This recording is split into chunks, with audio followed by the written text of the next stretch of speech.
Hey guys, Eric here. And one of the most fascinating things we've been able to be a part of in recent times is this discussion about superhero fatigue when it comes to movies, TV shows, cartoons. It's been quite a big topic of discussion in our community. We've heard people who are totally dead set on the idea that superhero fatigue is real and it's affecting all of the superhero properties. And then you have more rational people that are like, it's not really superhero fatigue. It's more of like bad movie fatigue or bad TV show fatigue or things like that. And so we've had to deal with that a little bit. I've done several live streams where I've talked with people about it. We've had conversations about this. And it seems to me there isn't really one clear answer to all of it. And I've been really hoping that someone in Hollywood, somebody that's in that system, would speak up and kind of give us a little perspective on what they actually think is happening at their level, because truly we're just sort of speculating based on what we get. It's like a game of telephone, but we really don't have a direct line to a lot of the people in Hollywood who probably have more information on it than we do. I'd say most likely have more information on it than we do. However, it looks like the Russo brothers have spoken out in a recent interview. There's been a lot of bits taken from this interview that have been used in different ways, and they've tried to frame them and tried to place them against Marvel and stuff. But this is a really interesting quote from that article. It's quite interesting here. It says, Avengers Endgame directors say Marvel's recent struggles are not due to superhero fatigue, but a big generational divide about how you consume media.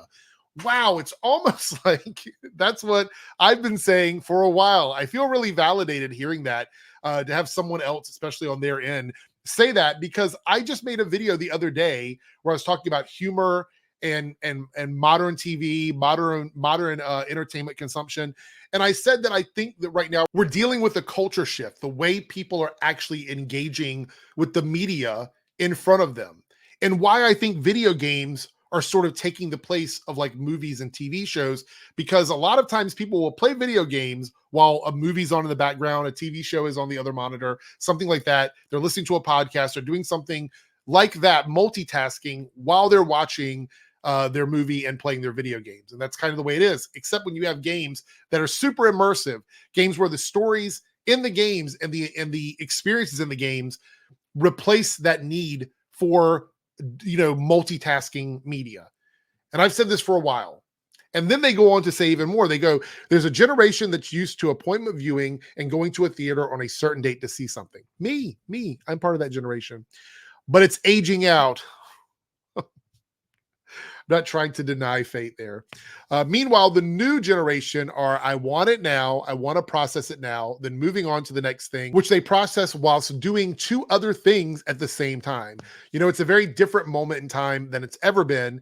And so I think everyone, including Marvel, is experiencing the same thing, the transition. And I think it's really probably what's at play more than anything else. And I totally agree with this. Again, the validation in hearing this makes me feel so good about my takes, because sometimes I feel like my takes are super hot takes. I know you guys tell me this a lot, that my takes are probably hot takes, but I feel like I have been saying this for a while. Paige and I have been saying it on the podcast. I've been talking about it in other podcasts.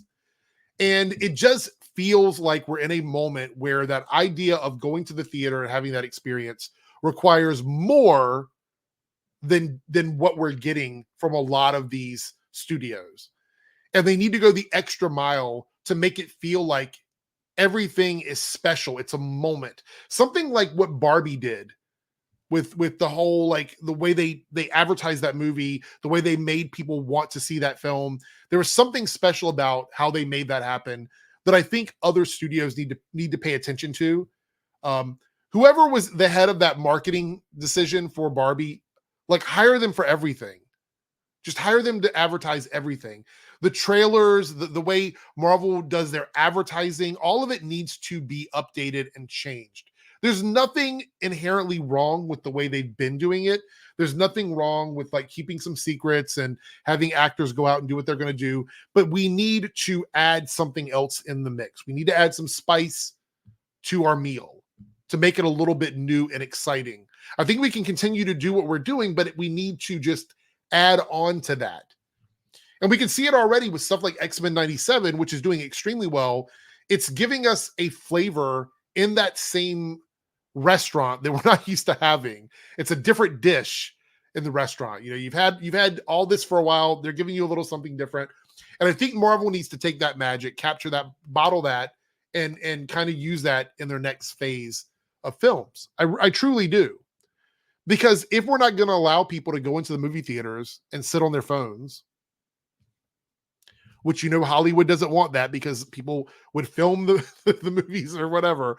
We don't want them to do that. If that's the way we want to be, then people are going to be less likely to engage.